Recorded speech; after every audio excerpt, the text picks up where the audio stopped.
Dear Mother Beatrice, it is hard to imagine that before you came to us, we were destined to be lifers in that sanctuary. But when those mercenaries attacked us, we gained a new life. A life your lessons prepared us for. Not a moment went by when we didn't think of you and Mother Oceanne. Anyway.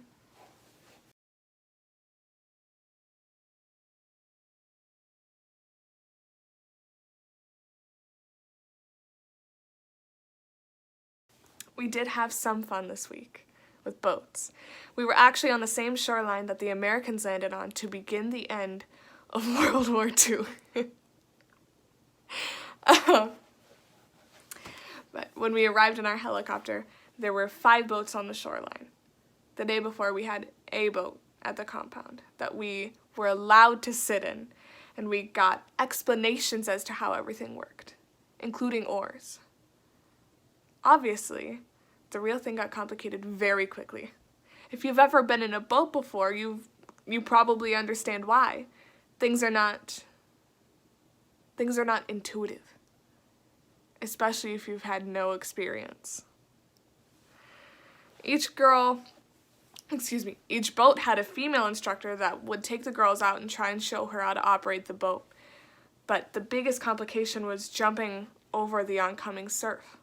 Honestly, if it had been a nice, calm lake, the day would have gone much differently. But Mother, it was a real mess.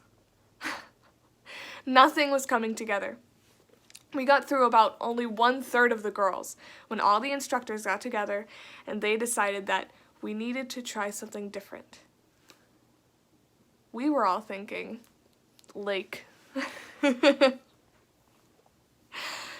So Lieutenant Hopel is calling in the helicopter and we're drowning in the dry sand in the deep disappointment of our failure. I started kicking the sand after I heard 2 instructors walking past. One of them said, "They're worse than useless at this." But then suddenly EQ says, "We'd like to try." I asked who, and she simply points behind her shoulder to several mountain girls sprinting towards these boats. I tried running to stop them, but 5 boat engines had started up before I could reach them. My first clue something unexpected was about to happen was when I turned back around, and I saw EQ standing there smiling, with her arms folded proudly across her chest.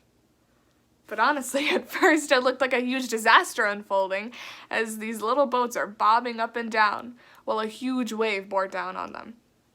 But then all the girls screamed something, and they punched the motors, whipping the back of the boats into a line, and they all blasted forward towards the next wave. They formed about 6 meters apart from each other in a diagonal line. A diagonal line, 6 meters apart. And each girl had an arm purposely twisted around the side rope of the boat, the other firmly gripping the tiller. And they all started bouncing up and down, as if that was going to get them more power from the motor for whatever they were planning to do.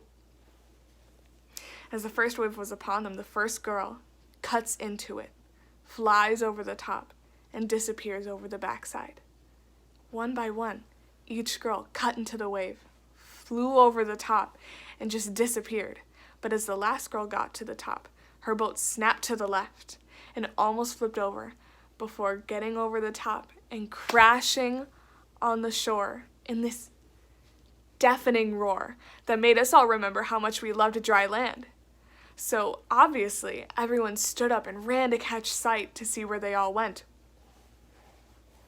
And as the wave finally broke, we saw black as wind-blown tufts of coal hair danced in the wave tops, as these beautiful mountain girls blasted through in full formation, ready to catch the next wave. Even over the sound of the surf, you could hear them squealing with this excitement that left everyone else confused. We would have all been scared to death. But by this time, it was clear that each girl had flew over the top to then join the front of the line. So this is how it appeared that they changed order. They actually did. As if they didn't already show off, this one girl breaks formation and she heads toward this really tall wave. And just as she reaches the top, her boat spirals twice. We think this girl is in trouble. But everyone else is, all the other mountain girls anyway, are cheering and waving and egging her on. Why do you say eggs anyway? Anyway. So her boat spirals twice and just about flips over. But she disappears right over the top. And just then, the helicopter that Lieutenant Opal called was coming in for a landing. And so all the mountain girls, including that last girl, formed this wide arc and went at full speed toward the beach. They landed 30 feet from the helicopter with this added arrogant touch of sliding across the same distance of sand it took to get there. You know what happened then. A major girlgasm was underway as everyone was cheering and laughing, and all of the instructors were standing there completely stunned. And EQ runs up beside me, and Lieutenant Hopel comes on over to listen too. EQ says, "Yeah, on Malaysia they made us run drugs and supplies out to pirate ships because we were expendable. And with the rival warlords and snipers and Polis Daraja, you didn't live very long if you didn't have some skills." Of course, I talked to Lieutenant Hopel later, and we decided that if we needed any boating skills, the mountain girls can simply do it. So then we would only have to learn the basics.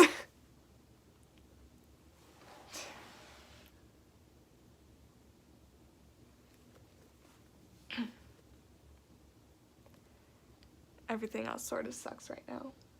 So I was glad to be able to tell you about something that could hopefully make you smile.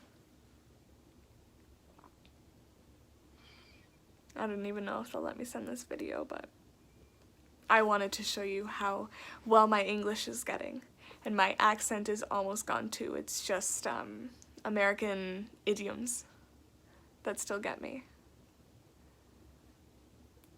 But video files are long and the easiest to track, so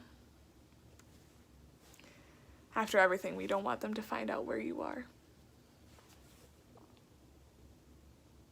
Your loving daughter, Angelic.